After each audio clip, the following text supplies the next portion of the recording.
If you want to learn from the pros and become the best Madden player possible, check out Playbook GG. Link is in the description and in the pinned comment below. What's going on, everybody? It's EricRayweather back here, and in today's video, I'm going to be showing you the best running play in Madden 20 that gets the most consistent yards game in and game out. Now, if you are new to the channel and you want to stay up to date on the latest Madden 20 tips and news all year long, make sure to subscribe and hit the bell icon so that you join the notification squad and never miss any of the uploads.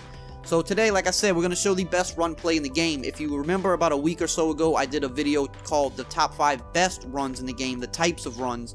I'll link that below if you haven't seen it yet. But the number one run on that list was the stretch run, because the stretch run is always one of the best runs in Madden for the simple fact that you could take it to the outside, but you could also kind of cut it back up one of the gaps and kind of gash the defense if the defense over pursues to the outside, so it gives you a little bit of flexibility. Now, the best stretch run in the game, in my opinion, bar none, is the I-form close stretch, but there is a second stretch run that is also very, very good that I'm going to touch on at the end of the video. They're both really good, and you can really argue that either one of them are the best running play in the game.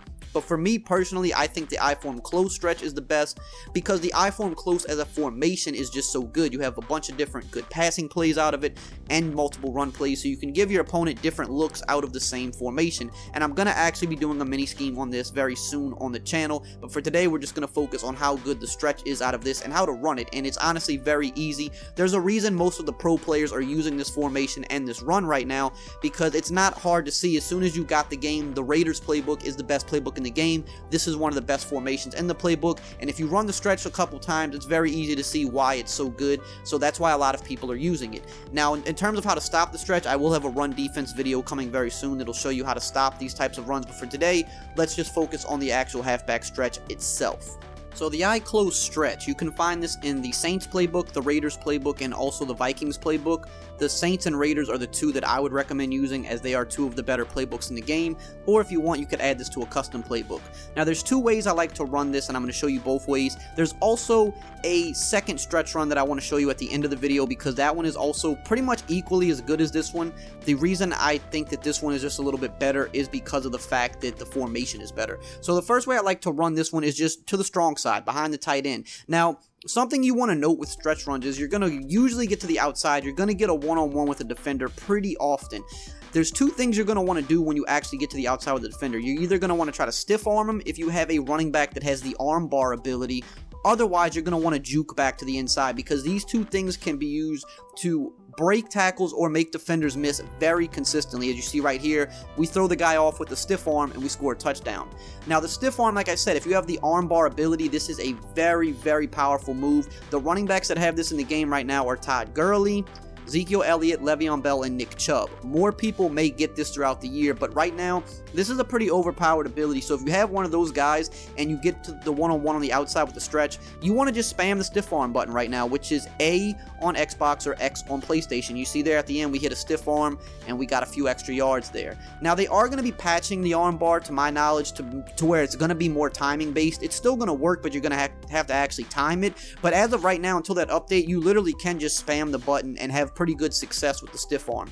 Otherwise, like I said, if you don't have one of those guys with the stiff arm ability, you just want to use the juke move, because the jukes are very good this year as well. You're going to a lot of times get the one-on-one where you're kind of running at the sideline at that kind of diagonal type position, and they're going to be coming on an angle coming from the top. So it's going to be very easy for you to then kind of set them up, wait till they get close, and then you could juke with the joystick back to the inside and get extra yards. Now, if you're playing a good user defender, they're going to be able to kind of strafe but in front of you and maybe make a better conservative tackle. But otherwise, you're going to pretty much be able to juke to the inside, especially if someone's letting the computer control the defense. You're going to be able to fake them out pretty much every time. And as you could see in that last clip, we actually didn't get a good gain, so it's not 100% foolproof, but it's the most consistent run in the game in terms of you're going to get 5 yards more with this run on a per play basis than you will with any other run. And you see there again, setting them up on the sideline, juking back to the inside. It's a hard move to stop.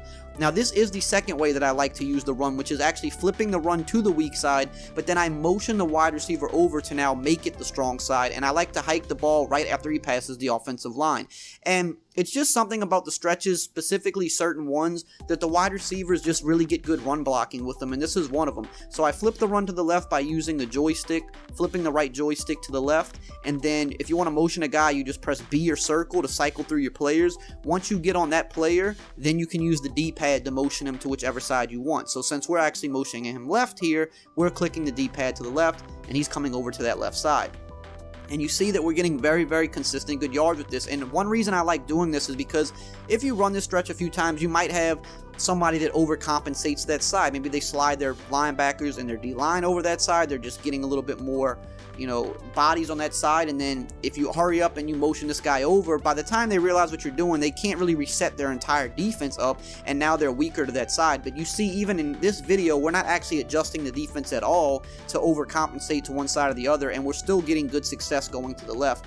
Now here I want you to watch how I kind of cut it through the gap there and got a really big gain out of this when the edge got set. We're going to actually go to the replay on this. So watch how the defender has the edge set on the outside. You see, we can't take this to the outside because he is setting a hard edge there. And this is what kind of separates good players from great players, knowing that, okay, I can't take this outside. If I try to go outside with this, there's a good chance I lose yards. So I cut this back up the gap because the defense overcompensated to that side, and I'm able to get huge yards. The key to doing this the right way is you have to be very gentle on the joystick, and you cannot be holding the turbo button because you cannot kind of finesse your way through those open gaps like that if you're constantly holding down the turbo button. I actually did an entire video on the top 5 run tips to, make you better at the game. I'll have that linked below as well, because if you look at that, you're actually going to see, what really makes you able to make those cuts and maneuver through those gaps. Now, the next run play I want to talk about is the I-form close slot halfback stretch. And again, the reason that I think this one isn't as good as the other one is because this formation just doesn't have as much to offer. But in terms of just the pure stretch run, this one could arguably be better. And you can find this also in the Raiders playbook, and then it is in the Jags playbook as well. So this one is in, one less playbook than the other one. But what I typically like to do with this stretch is I want to flip the run, and I want to always run behind the wide receiver side, because again, the wide receivers on certain stretch runs, they just block very well, and it just gives you, it kind of leads the way for you. It also makes it a little bit harder for a user defender to manually get in there and stop the run, because you have those bodies over there, and it's just a little bit more to navigate through. You don't have clean lanes to always run through. Now, I will take this run behind the tight end side if they're just leaving it completely wide open, but I've just noticed with this run, when you go behind the tight end, a lot of times you don't get as good running lanes. It's a little more clunky. It's a little bit harder to make the run happen, so I typically only take it to the wide receiver side unless it's just wide open. So here, we'll try to take it, and you see what I'm saying, how it's just a little bit more clunky the way the blocking sets up. It was hard for us to get to that gap. Maybe if I had a little bit better run stick there, I could have did it, but it was also hard to get to the outside because they set the edge. You see here again, we are able to get 5 yards, but it wasn't very clean. It was a little more clunky, but that's not to say that you can't still gash the defense with this. As you see, sometimes that hole really does open up, and again, you're taking it pretty much for a touchdown or very close to it. So you can still do that, but my recommendation is to typically take this one behind the wide receivers unless there's just literally nobody on that outside where the tight end is.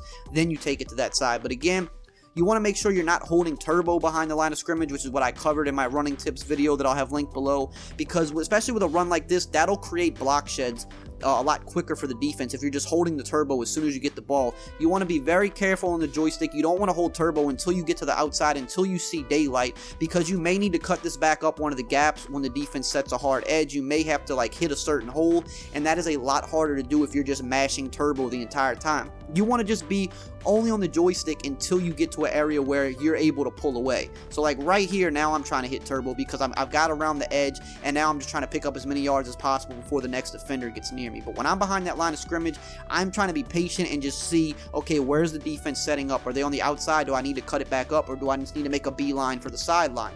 And then once you get to the sideline, at that point, like I said earlier, it's basically you either try to stiff arm if you have an arm bar running back, or otherwise you want to juke back to the inside, because that's typically what's going to fake out defenders or cause more broken tackles and cause you to get extra yards, because that extra juke, that extra stiff arm can get you an extra 5 yards, or it can spring you for a touchdown if that's the only line of defense left. If it's that one person and you're able to make them miss the tackle, it's a touchdown at that point. So that's why this run is so powerful, because it has the home run potential, but it also has the consistent yard in, yard out, or play in, play out consistent yards that you're going to need to move the ball in this game. And I will be showing how to stop these type of runs very soon, but you have to realize that if you're not using the right defensive front or the right set, it is hard to stop these runs. And if someone isn't knowledgeable about what type of defensive set they need to use to slow down runs like this, then they're going to get gashed all day, and that is what's supposed to happen, because people want to just run whatever defense they want to run and just expect to be able to stop everything in the game, but it doesn't work that way. So I hope you enjoyed this video and found it helpful. If you did, as always, you know the drill. Like, comment, subscribe, and I will see you guys next time.